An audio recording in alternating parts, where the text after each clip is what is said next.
Isa pong magandang tanghali po sa inyong lahat mga kaibigan ko. Kamusta po kayo muli?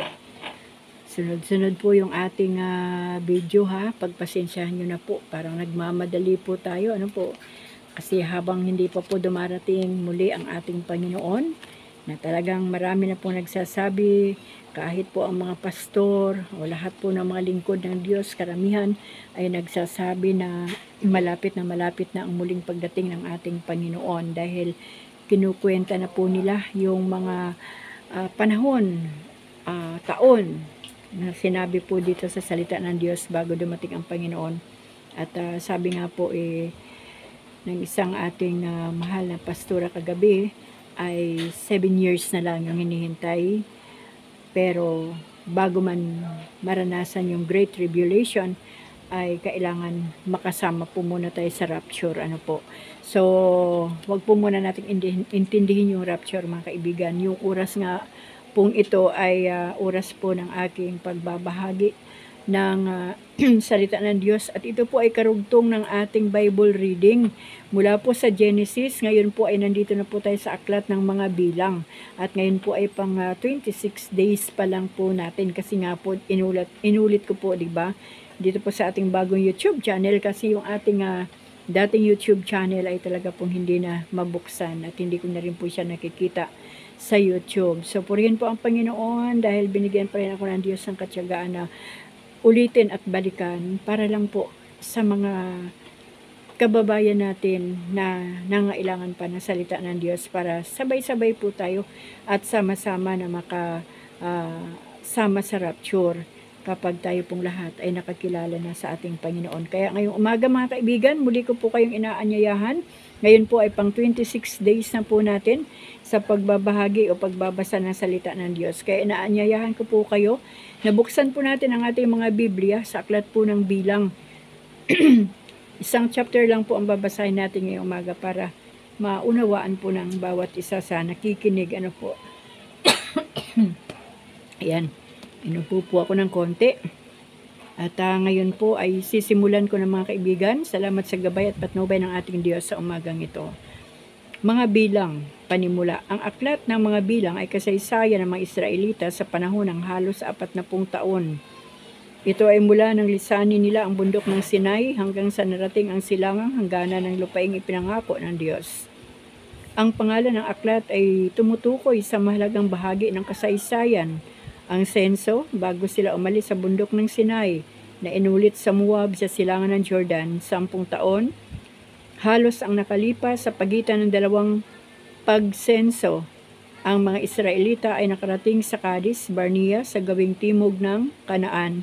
Subalit hindi sila nakapasok sa lupang pangako. Pagkaraan ng maraming taon, nagpunta sila sa silangan ng Ilog Jordan. Dito nanirahan ang isang bahagi ng mga Israelita, at ang natira ay tumawid ng ilog patungong Kanaan. Ang aklat ng mga bilang ay ulat tungkol sa bayang madalas abutin ng panghihina ng loob at takot. Sa gitna ng kahirapan, naghimagsik sila sa Diyos at kay Moises. Ito ang kasaysayan ng matapat at di nagmamaliw na pangangalaga ng Diyos sa kanyang bayan sa kabila ng kanilang kahinaan at pagsuway. Isinalaysay rin dito ang katapatan ni Moises sa Diyos, bagaman kung minsan ay inaabot ng pagkainip sa tugon ng Diyos at pagkayamot sa kanyang mga kababayan. Nilalaman ang paglisan sa bundok ng Sinai, chapter 1 verse 11, chapter 9 verse 23. A. Ang unang senso, chapter 1 verse 1, chapter 4 verse 49. B. Iba't ibang kautusan at tuntunin, chapter 5 verse 1, chapter 8 verse 26. K. Ang ikalawang Paskwa, chapter 9 verse 1 to 23. Mula sa bundok ng Sinai hanggang Moab, chapter 10 verse 1, chapter 21 verse 35. Mga pangyayari sa Moab, verse 22 ay chapter 22 verse 1, chapter 32 verse 42. Paglalagom ng lakbayin mula sa Ehipto hanggang Moab, chapter 33 verse 1 to 49. Mga tagubilin bago tumawid sa Jordan, chapter 33 verse 50, chapter 36 verse 13. Mga Bilang Chapter 1. Ang title po nito, ang unang pagsisenso sa Israel. Nakalipas ang 2 taon mula nang umalis sa Ehipto ang sambayan ng Israel ng unang araw ng ika-2 buwan, si Moises ay kinausap ni Yahweh sa turdang tipanan sa ilang ng Sinai. Ang sabi ni Yahweh, gumawa ka ng talaan ng buong Israel ayon sa kanilang lipi. Itala mo ang lahat ng lalaki mula sa gulang ng 20 pataas. Lahat ng may sapat na gulang upang mapabilang sa hukbo, patulong ka kay Aaron at sa puno ng bawat sambahayan. Ang mga ito ang kakatulungin mo, si Elisor na anak ni Sedior, sa lipi ni Ruben, si Selumiel na anak ni Zorisadai, sa lipi ni Simeon, si Naason na anak ni Aminadab, sa lipi ni Juda, si Natanael na anak ni Zoar, sa lipi ni Isakar, at si Eliab na anak ni Helon, sa lipi ni Zabulon. Sa mga anak ni Jose ay ito ang kunin mo, si Elisama na anak ni Amiud, sa lipi ni Ephraim, at si Gamaliel na anak ni Pedasor, sa lipi ni Manasis. Sa lipi naman ni Benjamin ay si Abidan na anak ni Gideone, sa lipi ni Dan ay si Ahiser na anak ni Amisadai, sa lipi ni Azer ay si Pagiel na anak ni Okran, sa lipi ni Gad ay si Eliasaph na anak ni Deuel, at sa lipi ni Neftali ay si Ahera na anak ni Inan. Sila ay napiling pinuno at kinatawa ng kanilang lipi.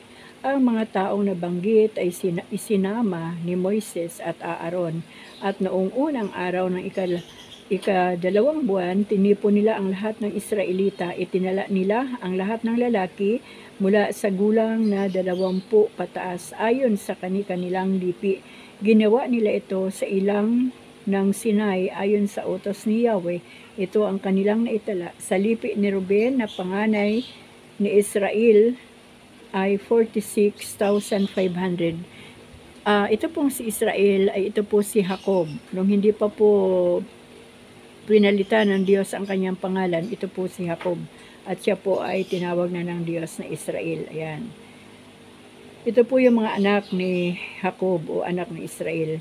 Sa lipi ni Simeon ay 59,300. Sa lipi ni Gad ay 45,650. Sa lipi ni Judah ay 74,600. Sa lipi ni Isakar ay 54,400. Sa lipi ni Zabulon ay 57,400. Sa lipi ni Ephraim ay 40,500. Sa lipi ni Manasis ay 32,200. Sa lipi po ni Benjamin ay 35,400. Sa lipi ni Dan ay 62,700. Sa lipi ni Aser ay 41,500. Sa lipi ni Neftali ay 53,400.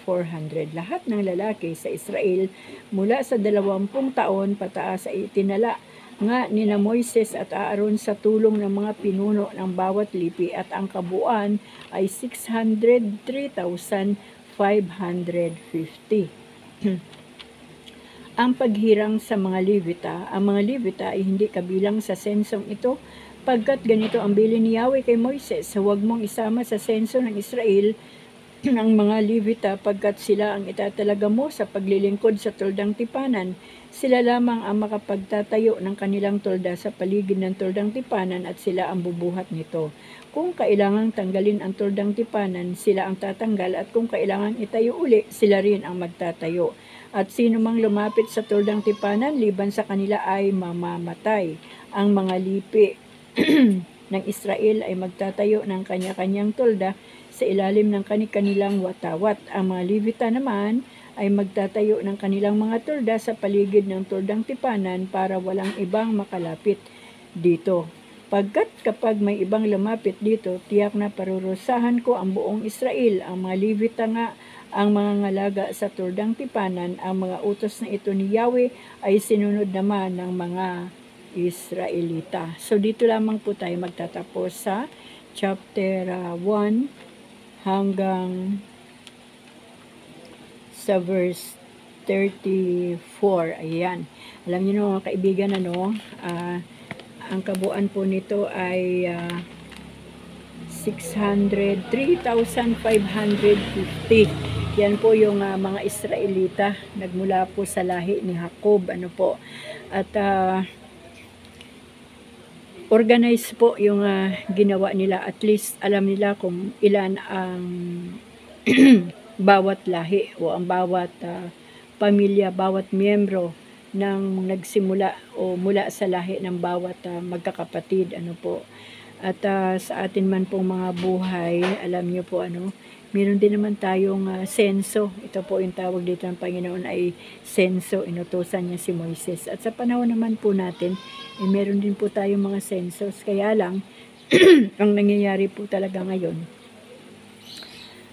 ay ang nagsisenso na lang ay ang ating mga gobyerno. Pero po sa ating mga angkan, kunyari yung mula po sa lolo't lola natin, napunta sa ating mga nanay at tatay, napunta na sa atin, napunta sa ating mga anak, napunta na sa ating mga apo, hindi na po tayo nakakapagsenso. Ano po, kumbaga walang reunion din na nagaganap, kaya kadalasan ang nangyayari ay nagkakaroon po ng relasyon na kahit po iisa yung lahi, iisang dugo na pinagmulan, ay nagkakaroon po ng relasyon. Mahalaga po pala yung yung senso po. At mahalaga rin po yung yung family reunion o kaya ay reunion ng bawat angkan.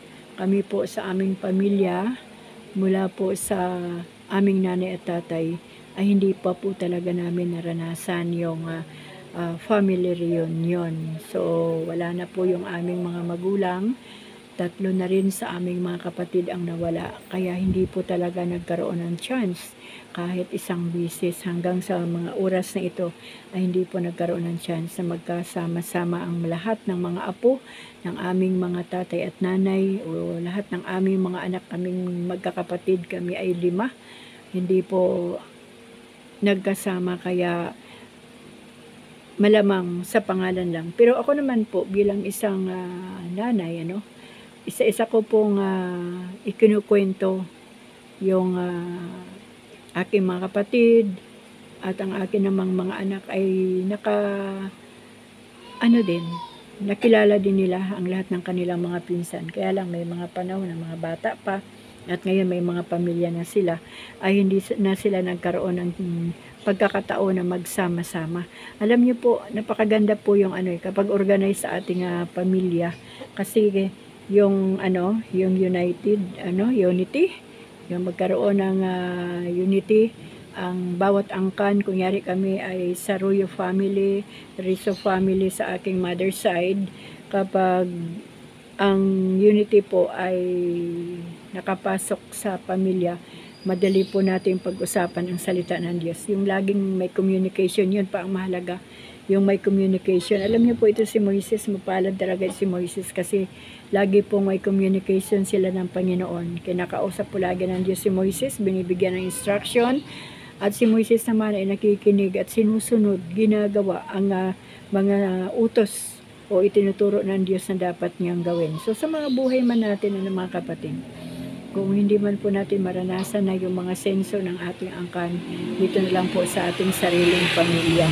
Alam niyo po ako, lagi kong sinasabi sa aking mga anak, hindi sa habang panahon ay kasama niyo kami, buhay kami. Kasi sa aming naranasan, sa aking personal na karanasan, sa aking buhay, kwento ng aking buhay bilang isang anak, bilang isa ring kapatid, ay kapag buhay pa ang mga magulang, ay magkaugpong pa yung relasyon ng magkakapatid. Mayroon pang communication, mayroon pang panahon ng pagkikita-kita. Pero ang napansin ko lang mula po nung namatay ang aming mga magulang o lumisan na ng lubusan dito sa mundo, ay parang naputol na yung communication, pati ugnayan, walang balitaan. Siguro busy ang bawat isa, pero sabi ko nga, 3 na yung nauna sa nakauwi na sa Panginoon, kasama na ang aming mga magulang, at kami po ay 4 na lang na natitira dito sa lupa. Yung 3 ay nauna na dahil 7 kami, so 2 babae at saka 2 lalaki na lang, pero wala pong gaanong communication, hindi rin po nagkikita, matagal-tagal na rin ang panahon. hindi po nagkikita. Parang last yata namin kita ay 2015. At ito pong aming bunso, yun to. Siguro mga almost 3 years ay nagkita naman kami. Pero madalas kami magkita sa sa through video call po, at may communication. Yan lang po ang ang malungkot minsan kapag wala pong communication. Ganun din sa mga pamangkin, walang communication. May mga kanya-kanya po kasing dahilan ang bawat isa sa atin. Bakit nga ba may mga bakit walang communication? Meron namang social media, madali lang. Pero mga kaibigan, yan nga po ang sinasabi ko. May kanya-kanyang dahilan po yan. At hanggat hindi nararanasan ng bawat isa yung pag-ibig ng Diyos, ay hindi po natin mararanasan yung pag-ibig ng Diyos na totoo, na hindi po tayo makakalimot sa nakaraan, hindi tayo makakapagpatawad kasi wala naman pong perpektong angkan. Itong mga Israelita, hindi rin po ito perpekto, kaya nga po walang nakapasok sa lupang pangako kasi andito po yung pagsuway nila, hindi po ba? Andiyan yung katigasan ng ulo, pagrereklamo sa Panginoon, pagkatapos na alisin sila ng Diyos doon sa Ehipto, sa hirap na kanilang dinanas bilang alipin, pinangakuan sila ng Diyos na dadalhin sila sa lupang pangako, isang lupain na saganang-sagana. Pero yung mga unang angka ng mga Israelita ay walang nakapasok. Bakit? Kasi puro sila reklamo, puro gawa ng kasalanan. Kapag nakakaranas na naman sila ng mga pagsubok, balik na naman sila sa kasalanan, kinakalimutan na naman nila ang Diyos. At salamat na lang talaga. At itong si Moises bilang leader, bilang tagapanguna na tinawag ng Diyos na pangunahan ang mga Israelita ay hindi sumuko po. So sa atin mga pamilya ako nung araw umaasa talaga ako sa aking mga kapatid na mga panganay kasi sila talaga yung mga tough. Sabi ko nga ako lang yata ang ilan ba kami? 3 kami na hindi nakaalis ng bansang ito dahil wala rin naman po akong pangarap na umalis ng bansang Pilipinas. Kontento na po ako sa bansang Pilipinas. Pero ang aming ibang mga kapatid, 3 po yan, yung 2 lumisan na, yung aming panganay sa Amerika, sila po talaga yung aking inasahan ng araw dahil sila po, tingin ko sa kanila, sila yung tough, sila po yung karoon ng leadership sa sa pamilya. Kasi ang aming mga magulang, may mga panahon din na parang umaasa na lang din sa kanilang mga anak, na mga panganay. Kaya ako naman po bilang second to the last sa magkakapatid, pang-anim po ako, ay meron po akong naideklara sa aking kaisipan, yung mindset ko na ang mangunguna sa amin, ang leadership ay magmumula sa aming panganay na kapatid. At purihin po ang Panginoon, ginawa naman po yun ng aking ate. Talagang hindi po kami pinabayaan, talagang sa bawat panahon na kailangan namin ang tulong o nararamdaman niya yung awa niya sa amin bilang mga kapatid niya dito sa Pilipinas ay ginagampanan naman niya. Pero sabi ko nga ang salapi ay hindi sapat para iugpong o magkaroon ng koneksyon ang relasyon ng bawat isa.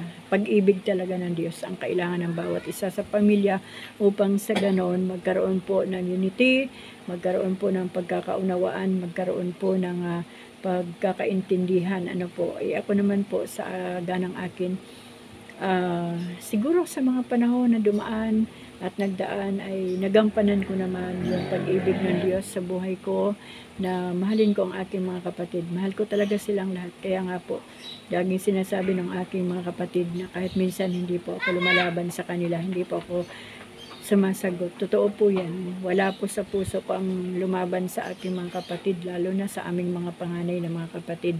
Talagang kung ano po yung aking mga karanasan, yung mga panahon na kasama ko pa sila, malungkot o hindi man, maganda o hindi man, yan po itinitreasure ko bilang memories. Kumbaga, itinatago ko yan sa aking puso kasi yan po yung panahon na naging kasama ko sila at hindi na po yan mauulit muli. So yun, nangyari nga po yun pagkatapos pong mamatay ang aming nanay, ang aming tatay, ay na udlot na po yung communication. Marahil ay busy ang bawat isa. Meron nga po akong isa pang kapatid na sumunod sa panganay na nailibing na lang.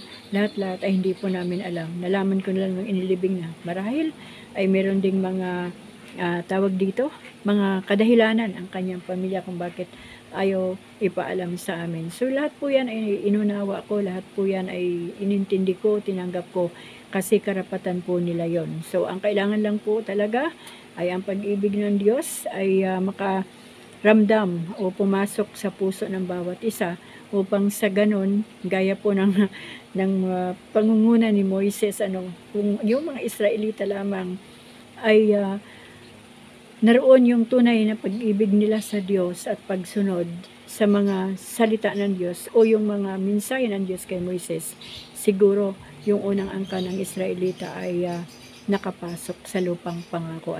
So ganoon din po sa buhay natin, sa ating mga pamilya. Meron pong mga sitwasyon ng buhay na kahit dinala ka na kung saan saang lugar, pero hindi po nagtutuloy-tuloy yung biyaya ng Diyos na kagaya po ng mga ibang pangyayari. Bakit? Doon ko po na napapag-aralan ang buhay na kaya pala nangyayari ang mga bagay na kung minsan ay parang nagtataka tayo bakit nangyayari. Kasi nga pala kapag ang pag-ibig ng Diyos ay wala pa sa buhay ng isang tao, may hirapan po ang tao para unawain yung mga sitwasyon na nangyayari sa pamilya o sa kanyang paligid, di ba? So ako naman po ay salamat sa Panginoon kasi sabi ko nga, salamat sa Diyos kasi maaga kong natutunan ang pag-ibig ng Panginoon, maaga akong inaresto ng Diyos. Kaya salamat sa Panginoon dahil ako po yung isang alipin ng Diyos na nagsusumikap din para po makasunod sa kanyang salita. Sabi ko nga po, ang panahon ito ay hindi panahon ng galit sa mga angkan. Kasi ang pinag-uusapan po natin dito, yung mga angkan, pinabilang ng Panginoon kung ilan ang angkan. Mula doon sa angkan ni Israel o sa angkan ni Jacob, kung ilan ang lahat ng bilang maliban sa mga Levita.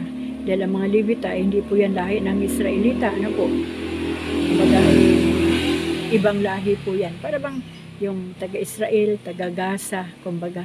At yan po, sa buhay naman natin, kapag ang atin pong angkan o maayos po yung bilang ng ating angkan, andoon yung unity, andoon yung pagsunod, andoon po yung pagmamahal, andoon po yung pagpapakumbaba ng bawat isa, ay magiging maganda rin po ang kalalabasan. At sa bawat pamilya po natin, alam po yan ng Diyos, ang bilang ng bawat pamilya natin. Kasi nga, ultimo yung buhok natin, bilang lahat ng Panginoon yan. Pero, sabi ko nga, dito ko rin nakikita na kapag ang aming mga magulang ay mananampalataya, ay hindi rin pala lahat ay magiging mananampalataya ang mga anak. Bakit? Kasi nagkakaroon nga ng kumbaga may mga pinapahintulutan ang Diyos na gawa ng kaaway para sirain. Yan po. Nung nakaraan ang pinag-usapan natin, ang trabaho ng dyablo ay pumatay, sumira, magwasak. Yan.